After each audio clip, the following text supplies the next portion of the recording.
Hey everyone, welcome back to the Living North Phoenix podcast. I'm Blair Ballin with Living North Phoenix, founder of Living North Phoenix and Valleypalooza, and we are continuing our awesome fitness February podcast theme for February. And so far, it's been awesome.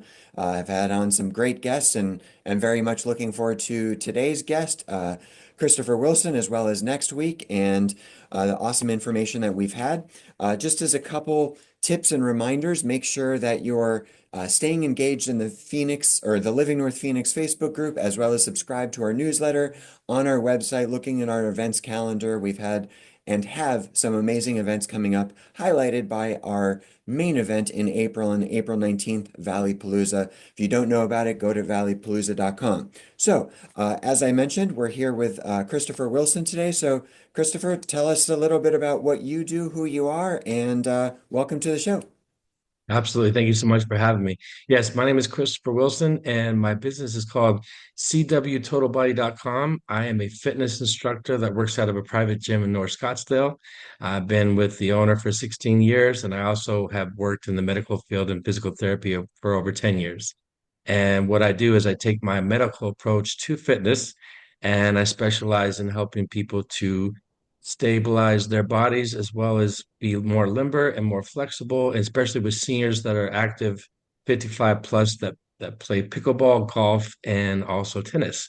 And it turns out that a lot of the things that are important in a program for seniors to keep them on their court or keep them on the golf course also helps them stabilize in the event of a fall. So I'm very big into helping seniors and having a medical approach has been instead of just a fitness approach to helping them to stay active and keep them off the injured list and especially keep them from falling. Definitely. Awesome. Well, thank you for being here and sharing that. So, just out of curiosity, which gym is it if you're comfortable sharing?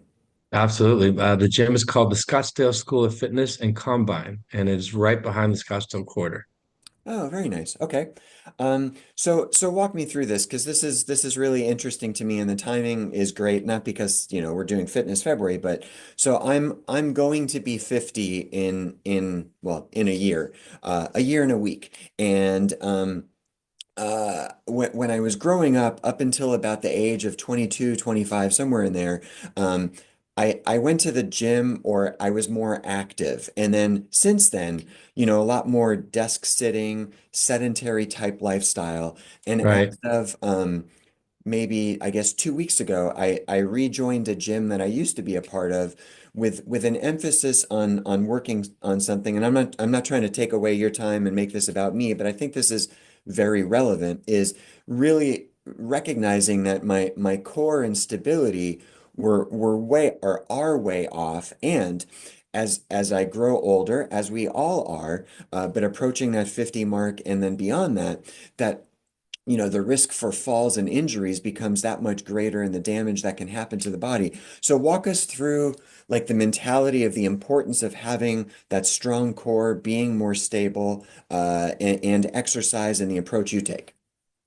Well, the approach I take is a medical approach because of the diagrams that I follow. I mean, the medical books, we have all kinds of different lines in our bodies. We have spiral lines, we have lateral lines, and the superficial back line, which is where it all starts. And this is where I start with my people at the gym. See, I make all my clients stretch for about 15 to 20 minutes before we get started. That way we prevent injury and whatever muscle group that we're going to work on, we make sure it's pliable and ready to go.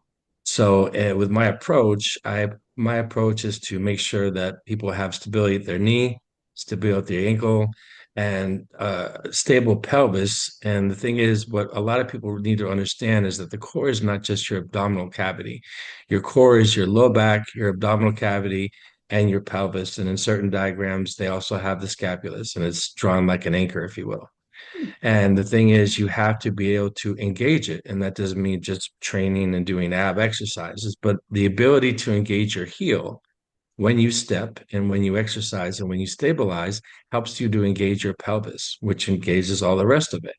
Now, when you can do that, you can have a better stabilization when you have a weight bearing load. If you're going to be doing a squat or if you're going to be doing any kind of complex movement involving the upper body and the lower body, And it starts with loosening up the bottom of your feet, which is where the superficial backline starts. So once you loosen up the bottom of your feet, then you can get the calves to loosen up, and then the hamstrings, and the glute, and then so on and so forth. So being able to do that really makes a big difference. And a lot of times, a lot of people that train, they don't work out their inner thigh. And working out the inner thigh takes a lot of pressure off of the outer thigh, which is also connected to your pelvis and your low back. And for people that are sedentary, they're seated all day long, the outside of their thighs are very, very stiff and very tight, and they don't realize how tight they are because they're not in tune with their bodies. And while a lot of people that are very stiff will tell me, "Oh yeah, I'm fine," but then I can look at them and they're stiffer than a board, and but they don't know what it feels like to be loose. And Right. that's something else that I do in my profession too. I also do stretch massage to help people get looser on the weekends. Mm, And I help people out of knee pain, low back pain, and neck pain. And the thing is, if you're not an athlete or if you're not involved in a workout, you're really not involved in and knowing your awareness and as far as your how tight you are and how you should feel as opposed to how you shouldn't feel. And a lot of people are two steps away from an injury. right. Forgive the stupid question and being naive. So when you talked about the foot, are Yes. there actual foot movements and stretches and stuff you do, or what does that specifically look like? That's a great question. I don't believe there is a stupid question. But honestly, the bottom of your feet, there's a lot of nerves, and there's also musculature that has to be loosened up. And in order to loosen up the musculature, you have to have the right amount of pressure on it to basically bully the muscle into relaxing. So what I have my people do is I have them step on a lacrosse ball, which is very dense. It doesn't have any give like a tennis ball or a racquetball. And by loosening up the bottom of your feet, that helps to start loosening up the bottom of your calf, which is called your soleus, and then you can get the top part of your calf and on so forth. And then I have them do foam rolling. I have them do stretching with bands. I have them sit on an 8 pound ball and loosen up their glutes that way before they stretch so they get a better stretch. And even just doing those stretches before we start, they already start to feel better before they even do their exercise. I bet. Wow. Okay. Um, All right. So then are you I know you touched on and mentioned like movements like squats and stuff. And every person and situation is different. Do you tend to lean more movement based like squats, deadlifts, bench presses, or are you more into the go to the like grass I know you're not at EOS gym, but like grassy area and push the sled and other movements like that, or what does that look like? I like all the movements. I like all the movements because we have in our gym, it's over 10,000 square feet, and half of the gym is artificial turf where we do have sleds. And the sled is a great way to get your heart rate elevated. If you're pushing it from the lower portion of the sled, it creates more flexion of the quad, and that's really good. But I don't really spend too much time on deadlifts and super, you know, power exercises unless I'm working with an athlete. But squatting is essential for everybody to learn, especially the proper form of how to squat and how to load your body. Because a lot of people that don't know what they're doing, if they're squatting incorrectly and they're sending their knees constantly past their toes, at that point you're stressing out your joints. And of course, you're not going to want to squat anymore because it hurts. But also, too, on a squat, especially a unilateral exercise, like a single leg squat, it identifies a lot of power leaks. So somebody just like a step up. So a single leg step up, if you don't have the inner strength of the inner thigh, then your knee's going to collapse during a squat and you won't be able to have the alignment, which is a 90-degree angle between your hip, your knee, and your heel, which is very prevalent in every single leg exercise you're going to do, whether it's a lunge, a squat, a split squat, and it's very important, even on the leg press, it's very important to make sure that you have everything aligned so you can protect your knee and also have more engagement of your hip. Wow, okay, awesome info. So, so someone comes in with an issue or not an issue, they just want to work out or whatever. Walk us through some of your favorite tips, best tips that apply more generally to all the people listening and that kind of stuff. Oh, when they first come in, I basically find out what your goals are, if you've had any injuries, if you've had any exercises that have been contraindicated by any doctor or physician that you might know about. If I'm working with a senior client, I always make sure that they're cleared by their doctors to do so first, and basically just finding out what their level of fitness is before they start. Because if you're somebody who's a beginner, as much as I'd love to have you 3 or 4 days a week, you're really better off just doing one day to start. And, the rule of thumb is generally if you're doing one day a week, you're really only going to maintain the physique that you have 2 days a week. Obviously, you're going to have more results 3 days a week, 4 days, and so on. But if you're a beginner and so you don't overload your stress of your body and get injured or overwhelmed and get a bad experience from it, you want to start simple and start off with one day a week. Learn the proper exercises, learn your posture, learn how to breathe. I teach my people how to breathe properly because there's a different type of breathing and everything that you're going to be doing, and also your posture, your weight distribution, and making sure that you are strong on both sides. So talk to us a little bit more about the breathing part, because our first episode, I don't know if you saw it or not, we had Amy on talking about some breathing. So walk Sure, us through some of your breathing tips, exercises, or explanations, whatever that looks like. sure. So, in the event of weight training, if you're pushing or pulling, you're going to be breathing out. And also, if you're doing something that's high intense, like a sled push, or when I have my clients walk on a 30% incline, your heart rate's going to go very high. And if you're a beginner, it's going to go high no matter what you do, even if it's not intense like a sled. So at that point, you have to breathe a lot slower to keep your heart rate in check and not to have it go through the roof. Because the thing is, I know that a lot of people, I'm 49, I'm going to be 49 next month as well. So I only have another year in my 40s. So we're taught when we're kids that we stand in place with our hands on our knees and let our bodies cool down that way. Well, that's not how you do it in the event of your heart rate being super high. So if you're doing something like a sled or a 30% incline walk, you need to take a slow walk around and keep your breathing slow, and that will bring your heart rate down. Because if you stand in place, it's only going to go through the roof, and either you're going to have to lay down and put your legs up, or you're going to go outside and puke. Interesting. And it's Yeah, so funny. So yesterday was my second week back to the gym, and my trainer had me do the sled, and I did them 5, 6 years ago, and I love that exercise. But sure. at the end of the first one, I was really huffing and puffing, and all of that makes sense. And I sure enough, just like you just described, was basically like this, going the whole Yeah. time. So Uh-huh. that's really, really good feedback. And regardless if someone does a sled, I know you said a movement that brings about that outcome. Doesn't matter Sure. what the activity is, but awesome. So you've mentioned this a few times, and I know it's in your name on the screen here. You're working with seniors, and you've mentioned that. Mhm. So we have a seniors living in North Phoenix group also, and different segments of our community that are dedicated to seniors. You've touched on, whether it's pickleball, golf, whatever sport, or no sport.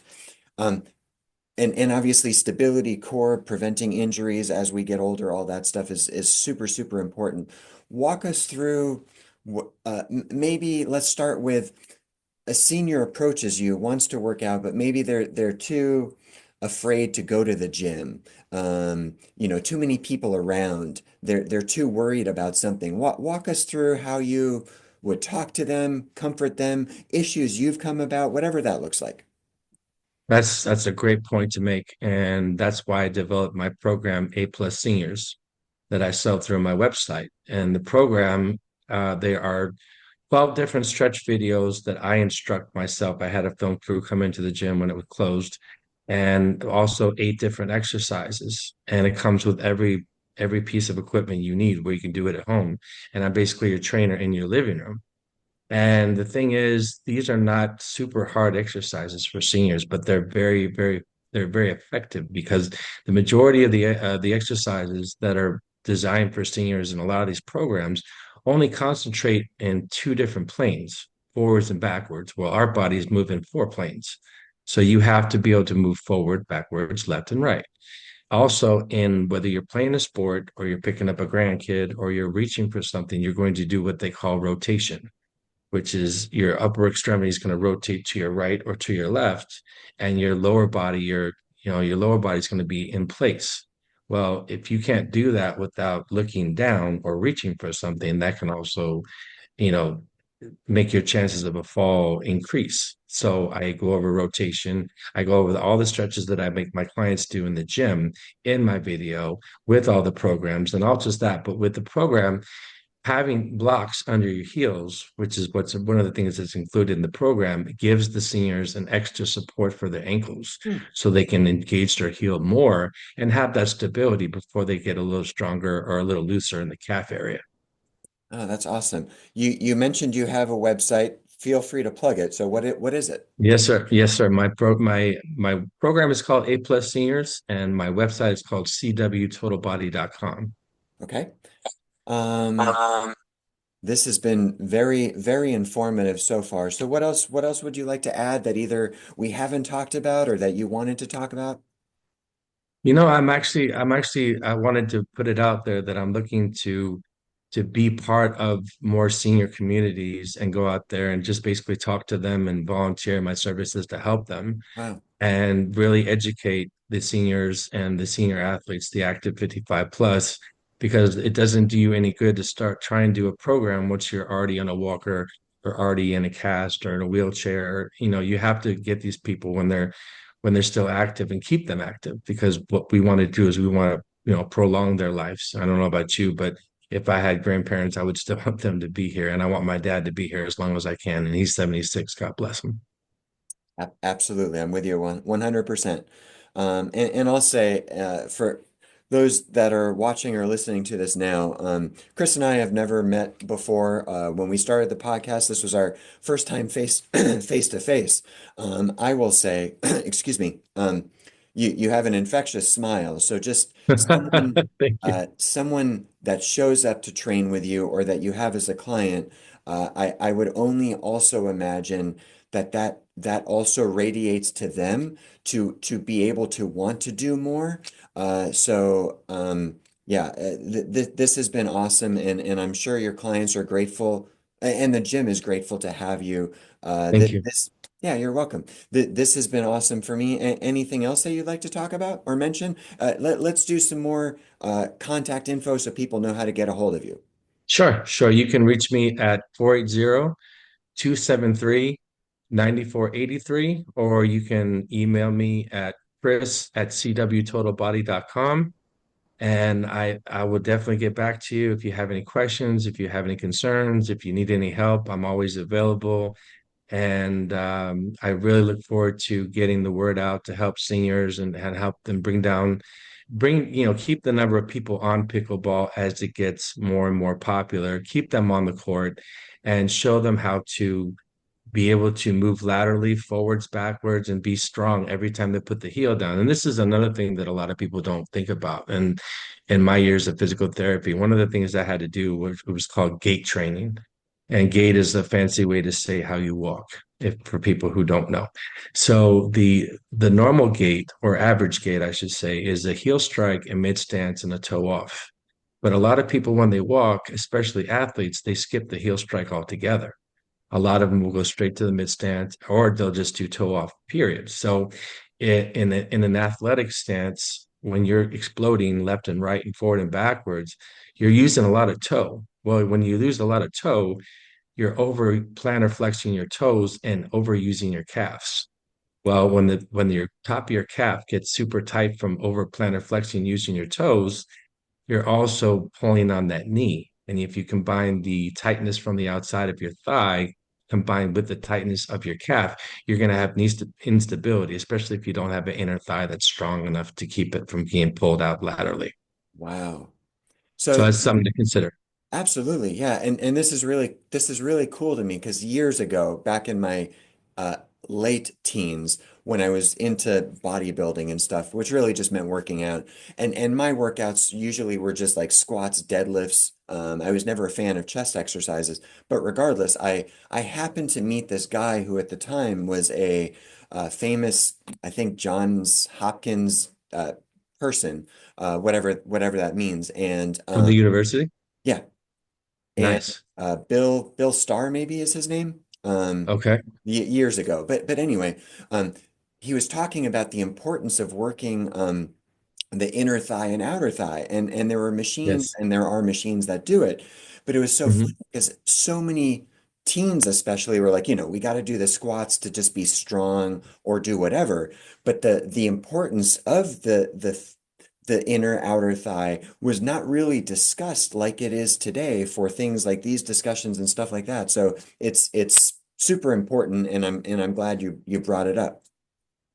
I am too. And it's something that needs to be addressed in whether you're a senior or you're not a senior. So all the things that I do with my clients, whether they're seniors or they're not, I do it with everybody because everybody needs to supply. Everybody needs to have the ability to stabilize. And if you're doing a single leg squat, or if you're doing a step up, or if you're doing a regular squat and your knees are collapsing, then you need to address that because that's something that's going to lead to a lot of injury if you don't have that inner thigh strength. And with how tight everybody is on the outside, once you start training that inner thigh, the tightness on the outside will start to subside. Hmm, And that's a lot of relief for your low back and your pelvis. And the thing is, if during exercise, if you're trying to stabilize on your toes, it's not going to happen. right. And that also leads the knee to collapse as well, which puts pressure that you don't need. But by engaging the heel, you take the pressure off of your knee and you apply the stability to your pelvis and the engagement, and that'll help everybody. Hmm. So it's good for all ages, but seniors more importantly than anything. But unfortunately, the fall prevention is not is I don't honestly I don't think the fall prevention is being brought to the seniors in the right light because they've just been shoved down their throats, unfortunately. And it doesn't make them feel good. It doesn't make them feel happy about their age. And and it really should be more education. Like, this is why you're doing this. Because with my what I do with my clients, I'm a teacher in everything that I do. I even teach the Spanish language. I teach speaking Spanish. And when I teach, you have to explain why you're doing something. Just like any exercise you're doing in the gym, it should benefit you somehow. And if it's not, if it's just some filler exercise to burn calories and burn sweat, what are you doing? Why are you there? You know what I mean? Yeah, yeah, for sure. So two things before we wrap up, and they're unrelated. But number one, what are your thoughts on cardio? Just a overall quick opinion on cardio. Cardio is great for conditioning your heart, but if you really want to trim down, you need to be more specific at the dinner table. Okay, love it. And then number two, we talked about this right before we started. So you are a native to North Phoenix. Don't need to give your cross streets or anything, but Sure. let us know whereabouts in North Phoenix you live and your passion for the community. I know you've already mentioned seniors and being fit, but whereabouts in North Phoenix are you from? I am from 23rd Avenue in Union Hills. Okay. I currently live off the 7th Street in the 101. And I went to Barry High School. I was class of 95. And I've been in Phoenix my whole life. I work in Scottsdale, but I'm from Phoenix, so I'm a little more loyal to Phoenix than I am to Scottsdale. And I love this place. I've been here my whole life, and my father's still here, and I won't leave without my dad. That's awesome. Thank you. Anything else you'd like to add? No, I wanted to thank you for your time and thank you for having me on your show. And I love what you do. I've done a couple other podcasts, and I think it's really a great medium for people to learn more and learn things and educate themselves and connect. And I look forward to more connections. And if there's anything I can ever do for you or any of your listeners, I'm all here. Well, thank you so much. Thank you for being on. Yeah, I can't wait to share this with the community across all platforms because there's a ton of good information that I've gotten from it. I know others will get too. So yeah, thanks for being here. And I'll let you know. I know that people listening don't need to hear this part, but I'll let you know when we've wrapped this up and have it ready to be released in our community. You can share it because more people need to hear this, and I definitely want to connect with you at another point to talk about senior communities and maybe bringing in, you to talk to them and do activities or whatever, because there's so much that can be done here.